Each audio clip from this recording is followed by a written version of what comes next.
सर्वमेतद्ऋतं मन्ये यन्मां वदसि केशव न हि ते भगवन् व्यक्तिं विदुर्देवानदानवाः स्वयमेवात्मनात्मानं वेत्थत्वं पुरुषोत्तम भूतभावनभूतेश देवदेव जगत्पते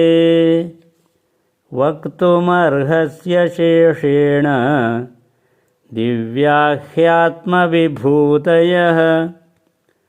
याभिर्विभूतिभिर्लोकान् इमांस्त्वं व्याप्य तिष्ठसि कथं विद्यामहं योगिन् त्वां सदा परिचिन्तयन् केषु केषु च भावेषु चिन्त्योऽसि भगवन्मया विस्तरेणात्मनो योगं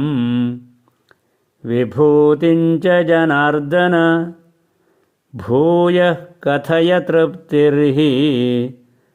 शृण्वतो नास्ति मे मृतम् हरिः ओम्।